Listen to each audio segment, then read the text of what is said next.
एक बार पुनः स्वागत है आपका अपने YouTube चैनल हिंदी सन्मार्ग में। आज हम इस कक्षा के अंतर्गत कक्षा 7 हिंदी वाटिका का पाठ 6 डॉक्टर सालिम अली का पठन करेंगे। पाठ परिचय। डॉक्टर सालिम अली एक पक्षी वैज्ञानिक और प्रकृतिवादी थे। उन्होंने अपना सारा जीवन पक्षियों के अवलोकन में ही बिताया। उन्हीं के योगदान के कारण पक्षियों का व्यवस्थित रूप से सर्वेक्षण संभव हो पाया है। कृपया वीडियो को लाइक करें, शेयर करें तथा चैनल को सब्सक्राइब करें। आगे देखिए। आराध्या और विहान अपने पापा का हाथ छुड़ाकर तेजी से भागे और एक पेड़ के नीचे खड़े होकर जोर जोर से चिल्लाने लगे, पापा पापा जल्दी आइए, देखिए कितने सारे कितने सुंदर बोतल नुमा घोंसले, ये किसके हैं? पापा ने उनकी जिज्ञासा को शांत करते हुए बताया, ये सारे घोंसले बयां पक्षी के हैं। यह पक्षी धान के पत्तों, तिनकों, सूखी तथा मोटी घास का प्रयोग करके ऐसे बोतल नुमा घोंसले बनाते हैं। शायद तुम्हें मालूम होगा कि बयां पक्षी के बारे में डॉक्टर सालिम अली ने एक शोध पत्र प्रकाशित किया था, जिसमें इस पक्षी के बारे में बहुत ही रोचक और नई जानकारी दी थी।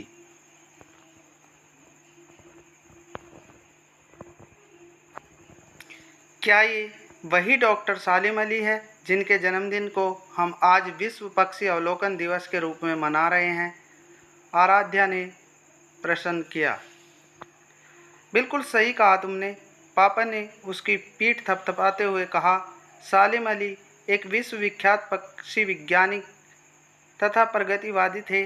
उन्हें पक्षियों, उनके गुणों, आवास, आदतों के बारे में इतनी अधिक जानकारी थी कि उन्हें परिंदों का चलता फिरता विश्वकोश कहा जाता था। पक्षियों के इसी मसीहा के जन्मदिन को हम उन्हीं की भांति पक्षियों का अवलोकन करके मनाते हैं।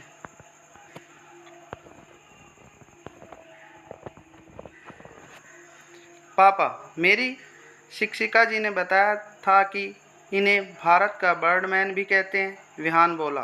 पापा ने उसके सिर को प्यार से सहलाते हुए कहा, तुम्हारी शिक्षिका जी ठीक कहती हैं। पक्षियों के संबंध में सालिम अली की जानकारी के कारण ही पक्षियों का व्यवस्थित रूप से सर्वेक्षण संभव हो सका है। पापा, क्या उनकी शुरू से ही पक्षियों में रुचि थी? विहान बोला। नहीं बेटा, इसके पीछे भी एक घटना का महत्वपूर्ण योगदान है। इस घटना को वे अपनी आत्मकथा the fall of A sparrow में अपने जीवन का एक महत्वपूर्ण मोड़ मानते हैं। यहीं से पक्षियों में उनकी पहली वैज्ञानिक रुचि उत्पन्न हुई थी। उनके अनुसार एक दिन उन्होंने एक गौरैया मार गिराई जिसकी गर्दन पर पीले धब्बे थे। ऐसे धब्बों वाली गौरैया उन्होंने पहले कभी नहीं देखी थी। जिज्ञासावश वे उसे अपने मामा के पास ले गए। उन्होंने भी ऐसी गौरैया पहले कभी नहीं देखी थी। पापा आगे बोले। उनके मामा Amiruddin Bombay natural history society के आरंभिक सदस्यों में से एक थे। बालक की इच्छा को देखते हुए उनके मामा ने उन्हें एक पत्र देकर बॉम्बे नेचुरल हिस्ट्री सोसाइटी के सचिव W.S. मेलॉर्ड के पास भेजा। मेलॉर्ड ने तुरंत उस गौरैया को पहचान लिया। वे उन्हें उस कमरे में ले गए जहाँ तरह तरह के मरे हुए पक्षियों के शरीर में भूसा भरकर रखा हुआ था। वहाँ उन्होंने गौरैया की बहुत सी प्रजातियाँ देखी। मेलॉर्ड ने उन्हें पहचान के मुख्य बिंदु बताए। यही वह क्षण था जब सालिम अली के मन में पक्षियों के बारे में जिज्ञासा उत्पन्न हुई। थोड़ा रुककर वे आगे बताने लगे। इस संबंध में मेलॉर्ड ने उन्हें काफ़ी सहयोग दिया और उन्हें पक्षियों के बारे में जानने के लिए प्रेरित किया। मेलॉर्ड ने उन्हें बताया कि पक्षियों के बारे में जानने का सर्वोत्तम तरीका यह है कि पक्षियों का संग्रह किया जाए। उन्होंने पक्षियों पर लिखी कुछ पुस्तकें भी उन्हें पढ़ने के लिए दी। मेलॉर्ड ने उन्हें पक्षियों की खाल निकालने और उनके संरक्षण में प्रशिक्षित करने का प्रस्ताव रखा। एक पुस्तक कॉमन बर्ड्स ऑफ बॉम्बे को पढ़कर उनके मन में पक्षियों के संग्रह की इच्छा जागी। पापा, क्या वे मुंबई के रहने वाले थे? आराध्या ने पूछा। हाँ बेटा, इनका जन्म 12 नवंबर 1896 को मुंबई यानी बम्बई में ही हुआ था। दुर्भाग्यवश इन्हें अपने माता पिता की छत्र छाया अधिक समय तक नहीं मिल सकी। माता पिता के स्नेह से वंचित इनका बचपन मामा अमीरुद्दीन और मामी हमीदा बेगम की स्नेहिल छाया में बीता। पापा बोले। विहान बोला, फिर ये बर्डमैन कैसे बन गए? पापा मुस्कुराए और बोले, प्रश्न करना बहुत अच्छी बात है। प्रश्न करने से हमारी सोच का दायरा बढ़ता है, हमारा ज्ञान और हमारी समझ विकसित होती है। हाँ, मैं बता रहा था कि सालिम अली के बारे में। उन्होंने जंतु विज्ञान का अध्ययन किया और बम्बई के प्रिंस ऑफ वेल्स म्यूजियम के नेचुरल हिस्ट्री सेक्शन में गाइड लेक्चरर के रूप में कार्य आरंभ किया। कुछ समय कार्य करने के बाद वे पक्षियों के संबंध में उच्च प्रशिक्षण प्राप्त करने के लिए जर्मनी चले गए। तो आपको ये कक्षा कैसी लग रही है? कृपया वीडियो को लाइक करें, शेयर करें तथा चैनल को सब्सक्राइब करें। क्या वे प्रशिक्षण के बाद लौट कर नहीं आए? विहान ने पूछा। पापा ने आगे बताया कि प्रशिक्षण के पश्चात भारत लौटने पर उन्हें पता चला कि संग्रहालय ने आर्थिक समस्या के कारण गाइड का पद समाप्त कर दिया है। सालिम बेरोजगार हो गए। ऐसी स्थिति में उनकी पत्नी ने उनकी सहायता की। वे बम्बई बंदरगाह के पास किहिम नामक स्थान पर छोटे से मकान में रहने चले गए, परंतु यह एक प्रकार से उनके लिए बहुत अच्छा ही हुआ। यह घर पेड़ों के बीच स्थित था। पेड़ों पर पक्षियों की एक पूरी बस्ती बसी हुई थी। यह उनके लिए पक्षियों का बहुत पास से देखने का एक स्वर्णिम अवसर था। यहीं उन्होंने पक्षियों पर अध्ययन तथा अनुसंधान किया।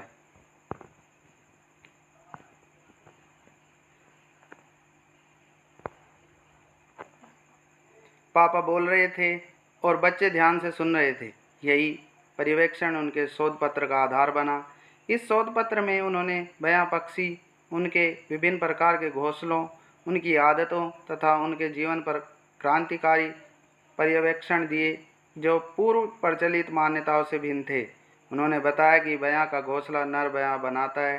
वह एक से अधिक घोंसले बनाता है। बच्चों के लालन पालन का उत्तरदायित्व मादा बयां का होता है। नर बयां उसमें कोई योगदान नहीं देता। यह शोध पत्र उनकी अलग पहचान बनाने में सहायक हुआ।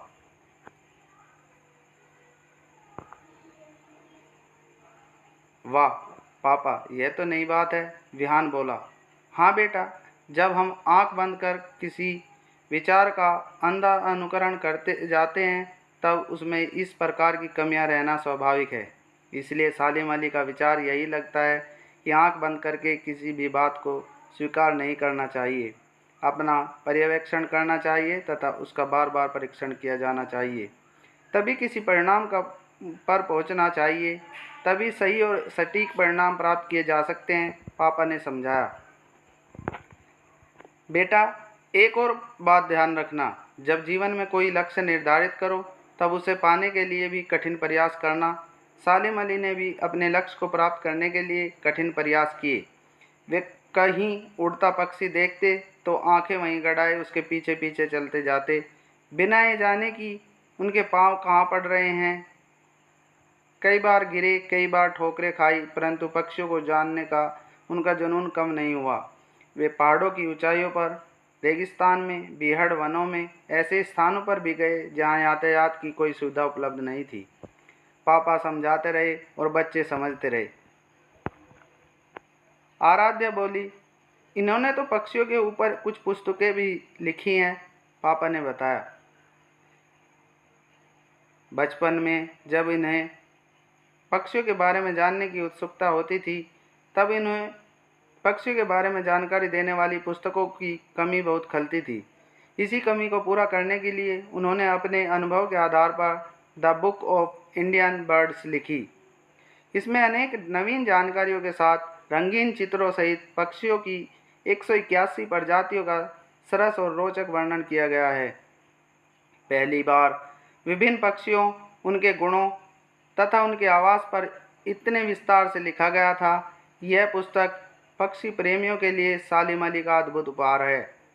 आगे चलकर ये प्रसिद्ध पक्षी वैज्ञानिक एस.डी. रिप्ले के संपर्क में आए तथा उनके साथ मिलकर पक्षियों पर 10 खंडों में एक पुस्तक handbook of the birds of India and Pakistan लिखी।